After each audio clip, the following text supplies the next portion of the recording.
Cat and Mouse in Partnership. A certain cat had made the acquaintance of a mouse, and had said so much to her about the great love and friendship she felt for her, that at length the mouse agreed that they should live and keep house together. "But we must make a provision for winter, or else we shall suffer from hunger," said the cat, "and you, little mouse, cannot venture everywhere, or you will be caught in a trap some day." The good advice was followed, and a pot of fat was bought, but they did not know where to put it. At length, after much consideration, the cat said, "I know no place where it will be better stored up than in the church, for no one dares take anything away from there. We will set it beneath the altar, and not touch it until we are really in need of it."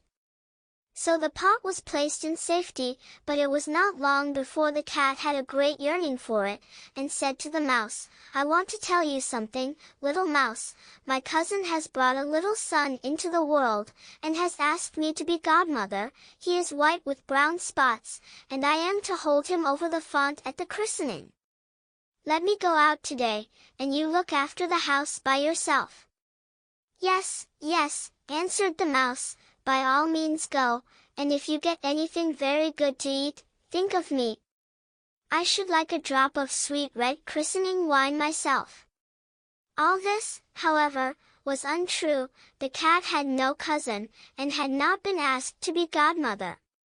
She went straight to the church, stole to the pot of fat, began to lick at it, and licked the top of the fat off.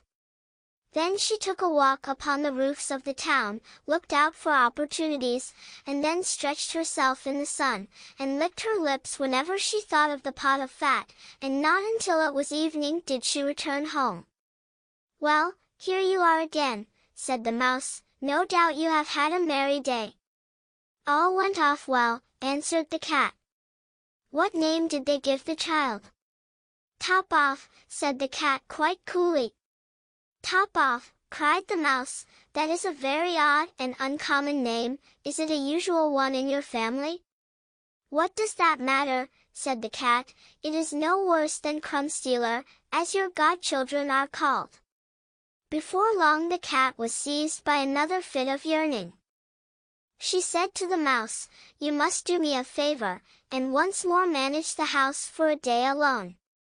I am again asked to be godmother, and, as the child has a white ring round its neck, I cannot refuse." The good mouse consented, but the cat crept behind the town walls to the church, and devoured half the pot of fat.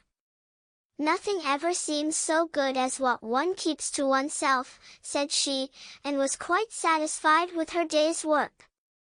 When she went home the mouse inquired, "And what was the child christened?" "Half Done," answered the cat. "Half Done? What are you saying? I never heard the name in my life. I'll wager anything it is not in the calendar." The cat's mouth soon began to water for some more licking. "All good things go in threes," said she. "I am asked to stand godmother again.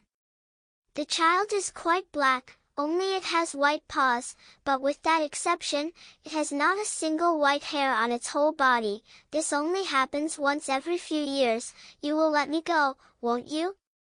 "Top off." "Half Done," answered the mouse. "They are such odd names, they make me very thoughtful." "You sit at home," said the cat, "in your dark gray fur coat and long tail, and are filled with fancies. That's because you do not go out in the daytime." During the cat's absence the mouse cleaned the house, and put it in order, but the greedy cat entirely emptied the pot of fat. "When everything is eaten up one has some peace," said she to herself, and well filled and fat she did not return home till night. The mouse at once asked what name had been given to the third child. "It will not please you more than the others," said the cat. "He is called All Gone." "All Gone," cried the mouse, "that is the most suspicious name of all. I have never seen it in print. All Gone, what can that mean?" And she shook her head, curled herself up, and lay down to sleep. From this time forth no one invited the cat to be godmother, but when the winter had come and there was no longer anything to be found outside, the mouse thought of their provision, and said, "Come, cat, we will go to our pot of fat which we have stored up for ourselves, we shall enjoy that."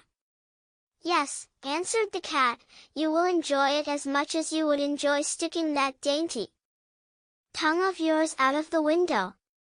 They set out on their way. But when they arrived, the pot of fat certainly was still in its place, but it was empty. "Alas," said the mouse, "now I see what has happened, now it comes to light. You are a true friend. You have devoured all when you were standing godmother. First top off, then half done, then dash, will you hold your tongue?" cried the cat, "one word more, and I will eat you too."